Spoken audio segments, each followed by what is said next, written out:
నాకు flop cinema ఇచ్చే luxury లేదు. పడింది పక్కన పెట్టేస్తే, ఫ్లాప్ సినిమా ఇస్తే తట్టుకోగలిగే శక్తి నాకు ఉందో లేదో నాకు తెలియదు. టూ డీప్ జెన్యున్గా లేదు. ఎందుకంటే నేను జాక్ తర్వాత నేను ఫేస్ చేసిన రియాక్షన్స్ కానీ, ఇండస్ట్రీ లోపల విన్న మాటలు కానీ, అవన్నీ కూడా గుడ్ బ్యాడ్ రెండు విన్నాను. నాకు పెద్ద పెద్ద డైరెక్టర్స్ ఫోన్ చేశారు, ఫోన్ చేసి don't worry nothing will happen అని చెప్పి చాలా మంది కాల్ చేశారు. అట్లాగే వేరే వాళ్ళు బయట వాళ్ళు అన్న మాటలు నేను విన్న మాటలు కూడా చాలా ఉంటాయి. మనకి నాలాంటి వాడికి ఏంటంటే, బయట నుంచి వచ్చిన నాలాంటి వాళ్ళకి ఏంటంటే, మన సినిమానే సేవ్ చేస్తుంది లేదా అదే ఉంచేస్తుంది.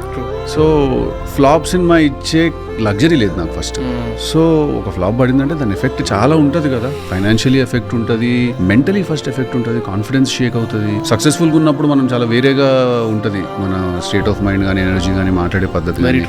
మనం ఫెయిల్యూర్లో ఉన్నప్పుడు అప్పటికి మనం చేసిన సినిమా మీద, ఫైనల్ ప్రోడక్ట్ మీద మనకు కాన్ఫిడెన్స్ ఉంటుంది, కానీ భయం కూడా ఉంటుంది కొంచెం చాలా. ఎందుకంటే మనకి ఇన్బిల్ట్ ఫ్యాన్స్ కానీ, వాళ్ళు కానీ బయట నుంచి వచ్చిన వాళ్ళకి అంత తొందరగా రారు. ఒక 6-7 సినిమాలు కన్సిస్టెంట్ గా డెలివర్ చేసిన తర్వాత మనకి అది క్రియేట్ అవుతుంది.